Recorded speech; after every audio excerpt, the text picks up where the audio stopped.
வணக்கம். இது நிசதம் வலையொலி. நான் தென்னன் மெய்மன். இன்றைக்கு மூன்றாம் பிறை பற்றியும் அந்த மூன்றாம் பிறையை தொடர்ந்து ஒரு 12 நாட்களை நாம் ஒரு தொகுப்பு நாட்களாக புரிஞ்சுக்கிற பற்றியும் பேச போகிறோம். மூன்றாம் பிறை எப்போ வருது? அப்போது அமாவாசை இன்னைக்கு வருது.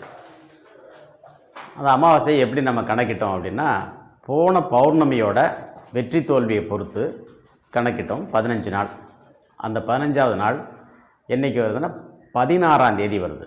அதாவது 2ஆம் தேதி எதிர்பார்த்த முழு நிலவு தோல்வியுற்று ஒரு நாள் முந்தி வந்தது. வெளிச்சமான நிலவு முந்தி வந்தது. அழுது வடிஞ்ச நிலவு 2ஆம் தேதி வந்தது.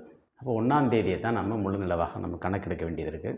இது நாங்கள் 12 ஆண்டுகளாக பார்த்த வகையில் தெரிஞ்ச செய்தி. இது புதிய செய்தி. பலருக்கு இது புதிய செய்தி, எங்களுக்கு இது பழைய செய்தி ஆயிடுச்சு. அப்போது 2ஆம் தேதியிலேருந்து எண்ணி பாருங்கள்.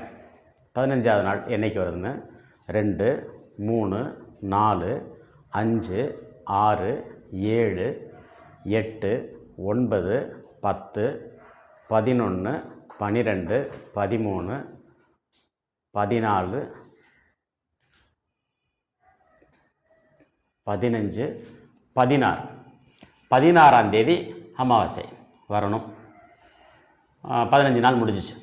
இப்போ இந்த ஆங்கிலத்துக்கான 16ஆம் தேதியை பஞ்சாங்கம் சரியாக போட்டிருக்கா அப்படின்னு பார்த்தா வாய்ப்பு இல்லை. ஒருவேளை சில பஞ்சாங்கம் போட்டிருக்கலாம். அதில் பல மரபுகள் இருக்குது. இப்போ 16ஆம் தேதி அமாவாசைன்னா அன்னைக்கு மேற்கு வானத்தில் பிறை தெரியக்கூடாது. அதை நம்ம பார்த்து தான் உறுதி செய்யணும். நாங்கள் என்ன சொல்கிறோம்னா 17ஆம் தேதி மாலையில் தெரியும், 6:30 மணிக்கு தெரியும் அப்படின்னு சொல்கிறோம். முதல் பிறை ஒரு மெல்லிய கீற்று மாதிரி இருக்கும். அதை இந்த முறை இஸ்லாமியர்கள் எதிர்பார்ப்பாங்க. அவங்களும் கொஞ்சம் முன்னக்கூட்டி சொல்கிறாங்க, காத்திருக்கிறாங்க. அதில் பிழையாக இருந்தால் மறுநாள் அவங்க பார்த்துக்கிறாங்க. தெரிஞ்ச பிறகு நோன்பு தொடங்குறாங்க, அப்புறம் நோன்பு முடிக்கிறாங்க. அதுக்குள்ளே நம்ம போக வேண்டாம். அவங்க முதல் பிறை தான் பார்க்குறாங்க. ஆனால் அந்த நாள் முதல் பிறைக்கு உரிய நாளாங்கிறதை சேர்த்து நாம் பார்க்குறோம். பார்த்துட்டு முதல் பிறை பார்க்குறோம், 2ஆம் பிறையும் பார்க்குறோம், 3ஆம் பிறையை பார்க்குறோம். அந்த 3ஆம் பிறை நமக்கு என்றைக்கு வரணும்னா 16ஆம் தேதி அமாவாசை ஆகிட்டதுனால 17, 18, 19ஆம் தேதி 3ஆம் பிறையும் 20ஆம் தேதி மாதப்பிறப்பு, அடுத்த மாதப்பிறப்பு பிறக்குது. அப்போ அடுத்த மாதப்பிறப்பு பிறக்குதுன்னா இது எந்த மாதம் அப்படின்னா இது பங்குனி மாதம். மாசி முடிஞ்சு பங்குனி மாதம். ஐயோ இது முரண்பாடாக இருக்கே, மக்களுக்கு தெரியாதேன்னா தெரியாது. இது நாம் மறந்த செய்தி தான். அப்போது இந்த 3ஆம் பிறைக்கு என்ன ஒரு சிறப்பு அப்படின்னா, அது மாதத்தின் கடைசி நாள் என்பது தான். அந்த மாதத்தின் கடைசி நாளுங்கிறதுனால அந்த கடைசி 7 நாட்களை நோன்புக்குரிய நாட்களாக எடுக்கும்போது அமாவாசையை மையப்படுத்தி முன்னால் 3 நாள் அமாவாசை, பின்னால் 3 நாள், ஆக மொத்தம் இந்த 7 நாட்களை நாம் நோன்பு இருக்கிறோம். அந்த கிழமையை பொருந்தி வரும்போது அந்த 3ஆம் பிறை நாளில் வெள்ளிக்கிழமையும் பொருந்தது. சனிக்கிழமைன்னு ஒன்று இல்லை. நம்முடைய நாட்காட்டில் சனிக்கிழமை கிடையாது. ஆண்டு நாட்கள் 360ங்கிறத நாம் பெரிய கோயில் சான்றுகளில் உறுதி செய்து இலக்கியங்கள் வழியாக அதை புரிஞ்சுக்கிட்டு இந்த நிலவின் வெற்றி தோல்வியை தெரிஞ்சு பேசுகிற செய்தி. சரி, இப்போ மறுநாள்லேருந்து அந்த ஈரறு நாட்கள் 12 நாட்கள் இருக்கு. இந்த 12 நாட்களில் ஒரு பாட்டைன்னு சொல்கிறோம். அதில் முழுநிலனுடைய வெற்றியை குறி வச்சு நம்ம நடந்து போகிறோம், இடப்பெயர்வு செய்கிறோம். இந்த இடப்பெயர்வு எப்படி திசை பார்த்து போகிறது, எப்படி விலகி விலகி போகிறது, எப்படி மால் வச்சு போகிறது, இதுதான் ஆடு பொலி ஆட்டம் அப்படிங்கிற ஒரு கோத்தொழில் வினையாக இருந்திருக்கிறது அப்படிங்கிறது தெரியுது. இது பாறை ஓவியங்கள்லேருந்து கோயில் கட்டடக்கலை இந்த பெருந்தச்சு நூல்லேருந்து ஒரே செய்தியாக இருக்குது. இதை சுத்தப்பிராச்சி, ஈசப்பிராச்சி, ஆக்னேய பிராச்சி அப்படின்னு பெருந்தச்சு நூல் பேசுது. அந்த ஆக்னேய பிராச்சி தான் வலசை போகிற பாதை. அதில் இந்த கமனம் அப்படிங்கிற சொல் இருக்குது, அது கவனம் அப்படிங்கிற மாதிரி இருக்குது. இதில் ஈசான விலகலும் இருக்குது. இது இலக்கியங்களும் பாசி செல்லாது, ஊசி துண்ணாது, அளக்கர்தனை விளக்காக அப்படின்னு எல்லாம் குறிப்பாக சொல்கிறாங்க. அப்போ இது ஆய்வுக்குரியது. ஒரு குறிப்பிட்ட வல்லுநர்களும் இது ஆய்வு செய்கிறாங்க. இப்போ நான் சொல்ல வர்றது என்னென்னா, இந்த ஆடு பொலியாட்டம் அப்படிங்கிற விளையாட்டு இருக்கு, அது ஆடு பொலியாட்டமாக இருந்திருக்குமானா ஆமான்னு அடித்து சொல்கிற அளவுக்கு நந்தி கிளம்பவும் சான்றுகளை சொல்லுது. இதில் தான் நெடுநல் யானையும் தேரும் மாவும் படையமை மறவரும் உடையம் யாம் அப்படின்னு புறநானூற்று மன்னன் தலையாலங்கானத்தை செருவென்ற பாண்டியன் நெடுஞ்செழியன்னு சொல்கிறானே, அந்த படையெல்லாம் இதில் உள்ள படை தான். ஆண்டு முழுவதும் இந்த படை இந்த இயற்கைக்கு எதிரான ஒரு போரை தொடர்ந்து நடத்தி இந்த முழு நிலவின் வெற்றியை உறுதி செய்கிறது. இதில் இந்த மராங் அப்படிங்கிற அந்த ஒலியை அவங்க பின்பற்றி போகிறாங்க. இந்த யானைகள் அதை பின்பற்றி போகிறது அப்படிங்கிறதெல்லாம் இருக்குது. சரி, இப்போ அதுக்குள்ளே போவோம். மூன்றாம் பிறையும் ஆடுபுலி ஆட்டமும் அப்படிங்கிறது அன்றைக்கி பேச்சு. இப்போ மூன்றாம் பிறையை நம்ம இதுதான் மூணாம் பிறைன்னு உறுதியாக எப்படி சொல்ல முடியும் அப்படின்னா, அதுக்கு ஏர் வண்ணம் இருக்குது. அதுக்கு நீளம், அகலம், உறுதித்தன்மை மேற்கு வானத்தில் தெரியும். அதாவது கதிரவன் மறைந்த பிறகு கொஞ்சம் நேரத்தில் அது தெரியும். இந்த மூன்றாம் பிறை உயரத்தில் இருக்கும். அதாவது ஒரு 5 பனை உயரத்தில் இருக்கும், குறைஞ்சது 5 பனை உயரத்தில். அதோட அடி விளிம்பு உறுதியாக இருக்கிற மாதிரி உள் விளிம்பும் உறுதியாக இருக்கும். அவ்வாய் வளர்பிறை. அதில் அந்த பிச்சைக்காரன் திருவோட்டில் சோறு விழுந்த மாதிரி பிசுறு வந்துருச்சுன்னா அது 4ஆம் பிறை. இதைத்தான் அது செவ்விது அப்படிங்கிறாங்க.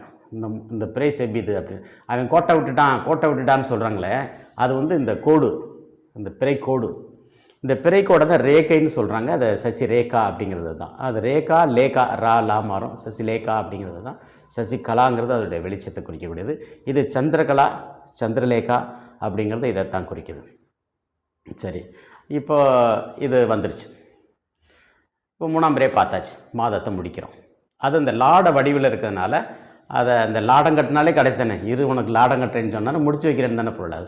அப்போ ஒரு மாதத்தை நம்ம நறுக்குன்னு முடிக்கிற இந்த வழக்கத்தை நாம் தவற விட்டுட்டோம். திங்கள் ஒரு அணைவாக திங்கள் அப்படிங்கும்போது 30 நாள் சரியாக முடிஞ்சது. சரி, மறுநாள் மாதம் தொடங்குது. அதுதான் அந்த அறிவிக்கப்பட்ட சாறு, பறை சாற்றி அறிவிக்கிறோம். அந்த பறை கருவி கொண்டு சாற்றுவதால் அது பறை அப்படிங்கிறது இருக்குது. பறைங்கிற சொல்லுக்கு பல பொருள் இருக்குது. அதில் அறிவிப்பு ஒன்று தான் அறிவிப்பு. மற்றபடி மொழியை பறை, இந்த மலையாளத்தில் பறைன்னா மொழி சொல்லி பறைன்னு தான் சொல்கிறாங்க. பறைக்குரல் ஏரோடு பவம் பருகி, அதை கடல் நீரை அந்த கொன்மு உறிஞ்சி குடிக்கிறதே பறைன்னு தான் சொல்கிறான், பறைக்குரல் தான் சொல்கிறான். ஆக திருப்பாவையில் 30 பாடல்களில் 12 இடங்களில் பறை அப்படிங்கிற சொல் வருது. அதில் பறை கருவியை அங்கே குறிக்கலை. அது இந்த நிலம் கருவணியும் தகுதியை குறிக்குது. கருவணியும் தகுதியை பறைன்னு சொல்கிறாங்க. நாராயணனே நமக்கே பறை தருவான், எங்கள் மேல் சாபம் விழிந்தே ஒரு எம்பாவாயின்னு பாவையை நோக்கி பாடுறதாக இருக்குது. இப்போ இந்த பதிவே பாவை பற்றியதான். இப்போ நாம் 3ஆம் பிறையை பார்த்தோம். அடுத்து இந்த 12 நாட்டில் ஆடுபுலி ஆட்டம்னு சொல்கிறோமே, அது ஆடு பொலியாட்டமாக இருந்தால். ஏன்னா ஆடுகளெல்லாம் புலி வேட்டையாடாது. அது தகுதிக்கு மான்கள்லேயுமே கொம்பு இருக்கிற மான்களை ஆண் மான்களை தான் வேட்டையாடும்னு இருக்குது. அதனால் பெண்மான் குரல் எழுப்புனா ஆண்மான் மறுகுரல் எழுப்பாது, ஏன்னா புலி பார்த்துக்கிட்டு இருக்குன்னு சொல்லி. ஆனால் மெதுவாக பதுங்கி அந்த பெண்மானை கூட்டிகிட்டு ஓடி போயிடும் அப்படின்னு இருக்குது சான்று. நான் இலக்கிய சான்றுகளை தான் பேசுகிறேன். அப்போது இது ஆடு பொலியும் அப்படின்னா, இந்த ஆடுங்கிற சொல்ல இலக்கியம் முழுக்க ஆட்டை குறிக்குது. அசைவு பூமியினுடைய தூசின் அசைவை குறிக்குது. ஆடுன்ப ஒரு சாராரே, ஆடு அன்றன்ப ஒரு சாராரே, நல்ல பல்லோர் இரு நன்மொழியே அப்படின்னு சொல்லி இந்த முறை ஆண்டு வெற்றியா தோல்வியா அப்படிங்கிறது புறநானூற்று பாடலில் இருக்குது. கடைசியில் எம்மில் முழாவரை போந்தை பொருந்தின்று யான் கண்டனன் அவன் ஆடாகுதலே அப்படின்னு அந்த அவன் அப்படிங்கிற இடத்துல பூவேசா 2 சுழின்னு போட்டார். ஆனால் அவருடைய நூலகத்தில் போய் அவர் படித்த சுவடிகளெல்லாம் பார்த்தப்போ அங்கே 3 சுழி இருந்துச்சு. அந்த 3 சுழி இடத்தை குறிக்கும். அந்த இடத்துல 3 சுழி தான் பொருத்தமானது. ஆக இப்படி நாங்கள் உறுதி செய்த வகையில் இந்த ஆடுங்கிற சொல்லி இதை குறிக்குது. இதில் தான் ஆட்டை திருவிழா, ஆடியல் விழவு, ஆடு தோன்று விழவு இதெல்லாம் தையை பற்றிய செய்தியாக இருக்குது. ஆக இதெல்லாம் நாங்கள் உறுதியாக தெரிஞ்ச பிறகு தான் சொல்கிறோம், இந்த 12 நாட்கள் பாட்டை கட்டணும். இந்த 12 நாட்களில் பாட்டை கட்டினா கோட்டை கட்ட முடியும். இந்த கோட்டை கட்டினா ஆட்டை இருந்துரையும், பாட்டை இருந்தயிரும் பாய்நீர் கழனித்தே ஆட்டை இருந்துரையும். சரி, இவ்வளவும் வெளிப்பட்டுடுச்சே. இது என்ன அப்படின்னா, இதுதான் தமிழ் தேசியம். தையியம் தான் தேயியம் ஆகுது. இதுதான் கொற்றம். கொள்ளா சதயம் குறித்த கொற்றமும் எண்ணியது முடித்த வேந்தனது சிறப்பும் தொல்காப்பின்னு சொல்லுது. இதுதான் கொற்றவேந்தனுக்கான இலக்கணம். அரணோடு புணர்ந்த திறனறி செங்கோல் அன்னோன் வாழி வெண்வேல் குறிசல் கரிகாலம் புறநராற்றுப்படை. ஆக இவ்வளோ பெரிய செய்தி இருக்குது. இதை இருவேராரமும் எழில்வர் அணியும் திருவேள் மார்பின் தென்னவன் மறவன் குழியில் கொண்ட மரா யானை மொழியின் உணர்த்தும். இந்த யானை தாங்க அண்ணல். இங்கே அண்ணல் யானை, அந்த ஆண் மேகம் அண்ணல், அண்ணலங்கொன்மு அண்ணலம் பெருந்தவத்து ஆசிவகர் சிலப்பதிகாரம் சொல்லுது. இந்த ஆசிவகருங்கிறது ஆசில் வாகையராக இருக்கலாம்னு நான் தான் சொல்லிட்டு இருக்கேன், என்னோடய நண்பர்கள் சொல்லிட்டு இருக்காங்க.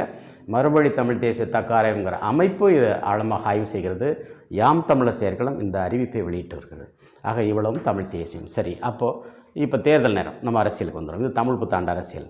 இதில் பாட்டை கட்டக்கூடிய யாரும் தமிழ் தேசியர்கள் தான். மற்றபடி யாராக இருந்தாலும் பாடையில் போகிறவங்க தான். அதனால் பாட்டையாங்கிறத முடிவு பண்ணிக்கோங்க. இப்போ அண்மை காலமாக இது பேசுபொருள் ஆகிட்டுருக்கு. இப்போ நாம் தமிழ் தேசியம் எதுங்கிறத பலரும் சொல்கிறாங்க. எல்லாத்தையும் வரவேற்போம். அறிவுத்தளத்தில் யார் என்ன பேசினாலும் அதை நம்ம ஏற்றுக்குவோம். நம்மக்கிட்ட தவறு இருந்தால் அதை வருத்தம் தெரிவிச்சுப்போம், திருத்திக்குவோம். பிறகு அவங்கள பின்பற்றுவோம். அது நமக்கு தயக்கம்லாம் கிடையாது. ஏன்னா ஒவ்வொரு நொடியும் நம்முடைய அறியாமை நொறுங்கணும்னு தான் நம்ம தவம் இருக்கிறோம். அப்போ அந்த வகையில் தமிழ் தேசியம் 3ஆக பார்க்குறோம். போலி தமிழ் தேசியம், இன்னொரு பக்கம் புலி தமிழ் தேசியம். 2க்கு இடையில் பொலிவுறு தமிழ் தேசியம். அது பொலி தமிழ் தேசியம்.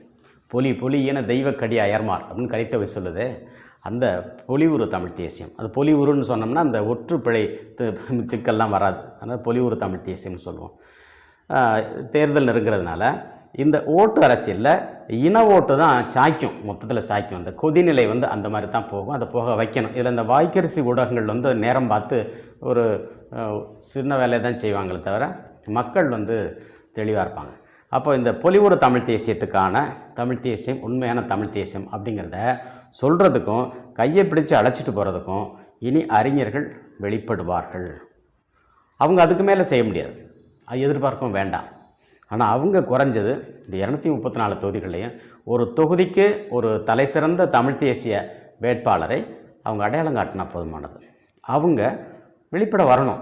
நான் தமிழ் தேசியத்துக்கு பகை இல்லை, தமிழ் தேசியத்தின் சார்பாற்றல், ஆனால் நான் இருக்கிற இந்த கட்சின்னு சொன்னீங்கன்னா நாங்கள் வரவேற்கிறோம். அது உங்களுடைய வலிமை. அது அந்த பதிவு பெற்ற அரசியல் கட்சிகள் எப்படி நடந்துக்கலாம். ஆனால் நீங்கள் தமிழ் தேசியத்துக்கு பகையாக போகாதீங்க அப்படிங்கிறது தான் எங்களுடைய அன்பான வேண்டுகோள்.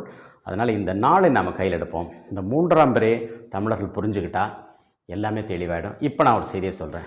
1977 ஆடுபுலி ஆட்டம்னு ஒரு திரைப்படம் வந்தது. அப்போல்லாம் இந்த புரிதல் இல்லை. இப்போ நான் கூட அதை பார்க்கல. எனக்கு அப்போவே 77 எனக்கு ஒரு 15-16 அகவை தான். ரஜினி கமல் நடித்த படம் அது. அதில் 3ஆம் பிறை பற்றிய ஒரு பாடல் இருக்குது. வானில் 3ஆம் பிறை வரும்போது வாசலில் துண்டையிட்டு திருக்குரான் போதுன்னு அந்த பாடல்.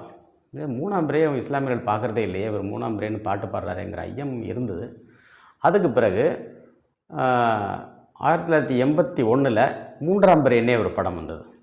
அதுலேயும் கண்ணதாசன் எழுதுகிறார், கண்ணே கலைமானி கன்னி மயிலென கண்டேன் உன்னை நானே. அந்த 3ஆம் பிறை படத்தில் தான் அந்த பைத்தியம் தெளிகிற மாதிரியும் அது ஒரே நாளில் தெளிஞ்ச மாதிரி சொல்லியிருக்காரு. இன்றைக்கி 2026 அந்த மயக்கம் தெளிஞ்சிருச்சு அப்படிங்கிறத என்னால் அடித்து சொல்ல முடியும், நூல் அடித்து சொல்ல முடியும்.